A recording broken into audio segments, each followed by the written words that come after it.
Hello बच्चों, स्वागत है आप सभी का आज के इस वीडियो में। बच्चों, आज के इस वीडियो में हम चतुर्भुज के प्रकारों में समांतर चतुर्भुज के बारे में जानेंगे। तो बच्चों, समांतर चतुर्भुज क्या होता है? समांतर चतुर्भुज की जो परिभाषा है वह यह है कि ऐसा चतुर्भुज जिसकी सम्मुख भुजाएं समांतर हों वह समांतर चतुर्भुज कहलाता है। बच्चों, समांतर चतुर्भुज में आप देख रहे हैं चित्र में एक समांतर चतुर्भुज बना है जिसमें सम्मुख भुजाएं AB और CD आपस में समांतर हैं तथा AD और BC भी आपस में समांतर हैं। तो यहाँ आपको मिल गया कि AB समांतर DC है और AD समांतर है BC के, और चारों कोणों का योग जो होता है, चारों अंतःकोणों का योगफल 360 अंश होता है। यानी कि हम कह सकते हैं angle A plus angle B plus angle C plus angle D equal to 360 degree. और इनके जो संलग्न कोण हैं यानी कि A और D, angle A plus angle D equal to इनका कोण, जिनका जो योगफल होगा, संलग्न कोणों का योगफल क्या होता है? 180 अंश के बराबर होता है। इसी प्रकार से हम angle B plus angle C को लेंगे तो इनका योगफल भी 180 अंश प्राप्त होगा। अब इनके कुछ सूत्र हैं समांतर चतुर्भुज के, जैसे कि इसका परिमाप हम कैसे निकालते हैं। समांतर चतुर्भुज का जो परिमाप ज्ञात करते हैं उसका फॉर्मूला क्या है? परिमाप बराबर 2 गुणे आसन्न भुजाओं का योगफल। आसन्न भुजाएं यानी कि यदि हम AB एक भुजा ले रहे हैं तो AB की आसन्न भुजा कौन सी होगी? AD होगी, और AD की आसन्न भुजा CD होगी। तो इस प्रकार से कोई भी दो आसन्न भुजाएं लेकर के उनका योगफल ज्ञात कर लें, और योगफल का दोगुना करने पर हमें क्या मिलेगा? उस समांतर चतुर्भुज का परिमाप ज्ञात हो जाएगा। अब आती है बात कि समांतर चतुर्भुज का क्षेत्रफल हम कैसे ज्ञात करते हैं। तो समांतर चतुर्भुज का जो क्षेत्रफल है उसका फार्मूला है आधार गुणे ऊंचाई।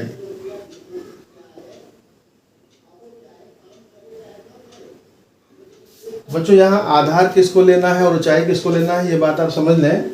इसको शॉर्टकट में हम आधार को A लिखते हैं और ऊंचाई को H लिखते हैं, ठीक है। तो यदि हम आधार A ले रहे हैं तो इसके सापेक्ष ऊंचाई क्या होगी? इसके विपरीत जो शीर्ष हैं इनसे आधार पे डाले गए जो लंब की लंबाई होगी वही क्या होगी? इसकी ऊंचाई हो जाएगी।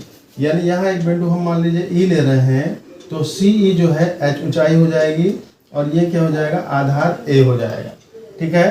तो यहाँ पर अगर हम फार्मूले में इन लंबाइयों को देखें तो ये हो जाएगा AB और ऊंचाई क्या हो गई? CE, ठीक है। इस प्रकार से इसका क्षेत्रफल हम ज्ञात कर सकते हैं। और यदि हम आधार इसको लेंगे तो इसके सापेक्ष हमें लंबवत जो लंबाई होगी इधर से परपेंडिकुलर विपरीत भुजा पर लंबाई हमें लेना पड़ेगा। तो इस तरीके से परिमाप और क्षेत्रफल ज्ञात करने का सूत्र हुआ। आइए कुछ विशेषताओं को जानते हैं। बच्चों, यहाँ हम समांतर चतुर्भुज की कुछ विशेषताओं के बारे में चर्चा करेंगे, जिसमें पहली विशेषता है कि समांतर चतुर्भुज के जो सम्मुख कोण होते हैं, जैसे कोण A और कोण C सम्मुख कोण हैं, और कोण B और कोण D ये सम्मुख कोण हैं, ये आपस में बराबर होते हैं। संलग्न कोणों का योगफल 180 अंश होता है और सम्मुख कोण आपस में बराबर होते हैं। तो पहला पॉइंट क्या था कि सम्मुख कोण angle A equal to angle C और angle B equal to angle D।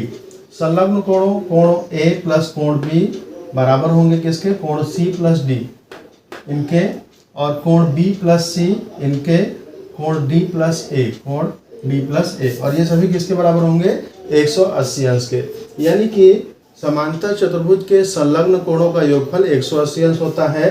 तो कोई भी दो क्रमागत आप कोण ले लें, यानी कि D प्लस A ले लें तो भी आपको 180 अंश मिलने वाला है, A प्लस B ले लें तो भी 180 मिलेगा, B plus C plus D इनका योगफल भी 180 अंश के बराबर होगा।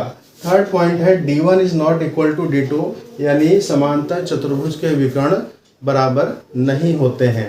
सम चतुर्भुज के विकर्ण भी बराबर नहीं होते हैं और समांतर चतुर्भुज के विकर्ण भी बराबर नहीं होते हैं। तो चारों भुजाओं के मध्य बिंदुओं को मिलाने से बनी आकृति भी समांतर चतुर्भुज होती है। तो बच्चों, ये हमारी अगली विशेषता है समांतर चतुर्भुज की। यदि इन भुजाओं के मध्य बिंदुओं को मिला दिया जाए तो मान लीजिए सपोज दैट हमारे पास एक समांतर चतुर्भुज इस प्रकार का है और इनके मध्य बिंदु हम लेते हैं और इनके मध्य बिंदुओं को भी हम मिलाते हैं। तो इस प्रकार जो एक चतुर्भुज बनता है यह भी क्या होता है, एक समांतर चतुर्भुज ही होता है। यह भी एक समांतर चतुर्भुज होगा। पांचवा विशेषता इसका है कि यदि हम समांतर चतुर्भुज के आधार पर कोई एक त्रिभुज बनाते हैं, यानी कि एक आधार ले लें और विपरीत भुजा पर कोई एक बिंदु ले लें, उस बिंदु के साथ जो हम आधार को लेकर के त्रिभुज का निर्माण करते हैं, तो इस त्रिभुज का जो क्षेत्रफल होता है वह समांतर चतुर्भुज के क्षेत्रफल के आधे के बराबर होता है। यानी त्रिभुज AMB, त्रिभुज AMB का क्षेत्रफल जो होगा वो 1/2 गुणित त्रिभुज चतुर्भुज ABCD के क्षेत्रफल के होगा।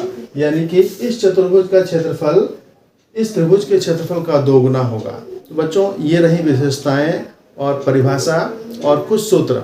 तो आइए हम देखते हैं उन सूत्रों का प्रयोग हम प्रश्नों में कैसे करेंगे, एक उदाहरण के द्वारा देखते हैं। बच्चों यहाँ हमने समांतर चतुर्भुज से संबंधित एक प्रश्न लिया है जिसे हम हल करके देखेंगे। तो प्रश्न क्या है, यदि किसी समांतर चतुर्भुज की भुजाएं क्रमशः 15 सेंटीमीटर और 7 सेंटीमीटर हैं तो उसका परिमाप कितना होगा। बच्चों परिमाप निकालने का सूत्र भी आपको डिस्कस किया गया है कि समांतर चतुर्भुज का जो परिमाप होता है वो क्या होता है, 2 गुणे आसन्न भुजाओं का योग। तो यहाँ आपकी आसन्न भुजाएं क्या है, 15 सेंटीमीटर और 7 सेंटीमीटर। बच्चों जैसा कि आप जानते हैं कि समांतर चतुर्भुज में सम्मुख भुजाएं बराबर होती हैं, यानी कि यह भुजा यदि AB को हम 15 सेंटीमीटर लेते हैं तो इसकी सम्मुख भुजा CD भी 15 सेंटीमीटर हो जाएगी और दूसरी भुजा जो 7 सेंटीमीटर है, यदि हम AD को 7 सेंटीमीटर लेते हैं तो BC भी 7 सेंटीमीटर हो जाएगी। तो इस प्रकार आपको चारों भुजाएं प्राप्त हो गई।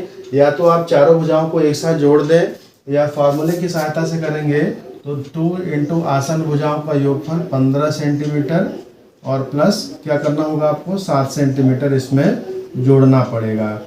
तो 15 और 7 कितना होता है बच्चों, 22 सेंटीमीटर, 22 सेंटीमीटर आपका ये मिल गया।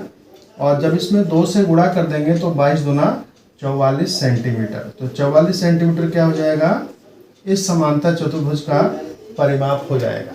तो इस तरीके से बच्चों यह परिमाप वाला सूत्र हो गया जिसका प्रयोग हमने किया।